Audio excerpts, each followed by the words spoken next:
ಜಿಲ್ಲಾ ಗಂಗಾವತಿಯ ಮೆಹಬೂಬ್ ನಗರ ಮೆಹಬೂಬಿಯಾ ಮಸ್ಜಿದ್ ಹಿಂದೆ ಇರುವ ಹಳ್ಳದಲ್ಲಿ ಹೋಳು ಕಸ ಹಾಗೂ ಗಿಡ ಗಂಟೆಗಳನ್ನು ಸ್ವಚ್ಛಗೊಳಿಸಲು ಹಲವು ಬಾರಿ ಮನವಿ ಮಾಡಿದ್ರು ಕ್ಯಾರೆ ಎನ್ನಲಿಲ್ಲ ನಗರಸಭೆಯ ಕಮಿಷನರ್ ವಿರೂಪಾಕ್ಷಪ್ಪ. ಅವರಿಗೆ ಹಳ್ಳ ಸ್ವಚ್ಛಗೊಳಿಸಲು ಹೇಳಿದ್ರೆ 3 ಕೋಟಿ ರೂಪಾಯಿ ವೆಚ್ಚ ಆಗುತ್ತೆ, ಇವಾಗ ಆಗೋದಿಲ್ಲ ಎಂದು ಹೇಳಿದ್ರು. ರಿಪೋರ್ಟರ್ ವಿರೂಪಾಕ್ಷಿ ಗಾಣಧಾಳ್ ರವರು ಅಲ್ಲ ಸರ್, 3 ಕೋಟಿ ಹೇಗೆ ಖರ್ಚು ಆಗುತ್ತೆ ಎಂದು ಕೇಳಿದ್ರೆ ಬಾಯಿಗೆ ಬಂದ ಹಾಗೆ ಮಾತನಾಡುತ್ತಾರೆ.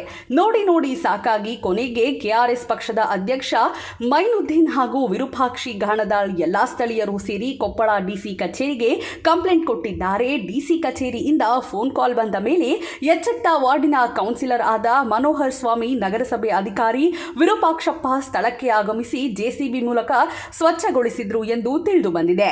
ನಮ್ಮ ಗಂಗಾವತಿಯ ನನ್ನ ವಾರ್ಡ್ ಆದಂಥ ಮೆಹಬೂಬ್ ನಗರ್ 7ನೇ ವಾರ್ಡ್ನಲ್ಲಿ ಸುಮಾರು ವರ್ಷಗಳಿಂದ ಈ ಫೆನ್ಸಿಂಗ್ ಹಾಕಿದ ನಂತರ ದುರ್ಗಮ್ಮ ನಾಳೆ ಮೆಹಬೂಬ್ ನಗರದಿಂದ ಹಾದು ಹೋಗೋದ್ರಿಂದ ಇಲ್ಲೆಲ್ಲರ ಜನರ ಒತ್ತೂರಿಯಿಂದ ಅಭಿಪ್ರಾಯದ ಮೇರೆಗೆ ಎಲ್ಲರೂ ಸೇರಿಕೊಂಡು ಮಾನ್ಯ ಜಿಲ್ಲಾಧಿಕಾರಿಗಳಿಗೂ ಹಾಗೂ ಕಮಿಷನರ್ಗೂ ಎಲ್ಲರಿಗೂ ಹೇಳ್ಕೊಳ್ತಾ ಈ ಒಂದು ಸ್ವಚ್ಛತಾ ಕಾರ್ಯಕ್ರಮವನ್ನು ಹಮ್ಮಿಕೊಂಡಿದ್ದೇವೆ. ಈ ಒಂದು ಕಾರ್ಯಕ್ರಮಕ್ಕೆ ಎಲ್ಲರೂ ಸಹಕಾರ ನೀಡಿದ್ದಾರೆ. ಹಾಗೂ ಭಾಳ ದಿನಗಳಿಂದ ಇದೊಂದು ಹಳ್ಳ ಯಾವ ರೀತಿ ಅಂದರೆ ಜನರ ಒಂದು ಅವೇರ್ನೆಸ್ನಿಂದ ಇಲ್ಲಿ ಕಸದ ರಾಶಿ ಆಗಿತ್ತು. ಇಲ್ಲಿ ಫೆನ್ಸಿಂಗ್ ಹಾಕಿದ್ರು ಸಹ ಇಲ್ಲಿ ನಮ್ಮ ಜನ ಗಾಡಿಗಳು ಬಂದರೂ ಸಹ ಅದಕ್ಕೆ ಸ್ಪಂದನೆ ಮಾಡದೆ ಕಸವನ್ನು ಹಾಕ್ತಿದ್ರು. ದಯವಿಟ್ಟು ವಾರ್ಡಿನ ಜನರನ್ನ ಕೇಳ್ಕೊಳ್ಳೋದಂದರೆ ನಮ್ಮ ಕಸವನ್ನು ನಗರಸಭೆ ವಾಹನ ಬರ್ತದೆ, ಆ ವಾಹನಕ್ಕೆ ತಮ್ಮ ಕಸವನ್ನು ಕೊಡಬೇಕು, ಹಾಕಬಾರ್ದು.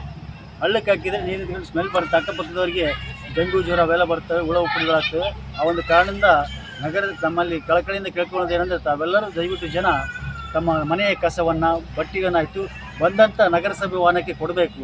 ನಗರಸಭೆ ವಾಹನ ಬರಲಿಲ್ಲ ಅಂದರೆ ನನಗೆ ಫೋನ್ ಮಾಡಿರಿ, ನಾನು ನಗರಸಭೆ ವಾಹನ ತಮ್ಮ ಯಾವ ಲೈನ್ ಬೇಕು ಆ ಲೈನಿಗೆ ಕಳಿಸ್ಕೊಡ್ತೀನಿ ಅಂತ ಕಳಕಳಿ ಕೇಳ್ಕೊಂತ ಮತ್ತೊಮ್ಮೆ ಈ ನನ್ನ ದುರ್ಗಮ್ಮ ಹಳ್ಳಕ್ಕೆ ನನ್ನ ವಾರ್ಡಿನಲ್ಲಿರ್ತಕ್ಕಂಥ ಹಳ್ಳಕ್ಕೆ ಕ್ಲೀನ್ ಮಾಡಲು ಸಹಕಾರ ನೀಡಿದಂಥ ವಾರ್ಡಿನ ಜನತೆಗೂ, ನಗರಸಭೆ ಕಮಿಷನರಿಗೂ ಹಾಗೂ ನನ್ನೆಲ್ಲ ಮಾಧ್ಯಮ ಮಿತ್ರರಿಗೂ, ಜಿಲ್ಲಾಧಿಕಾರಿಗೂ ವಂದನೆಗಳು ಸಲ್ಲಿಸ್ತೇನೆ.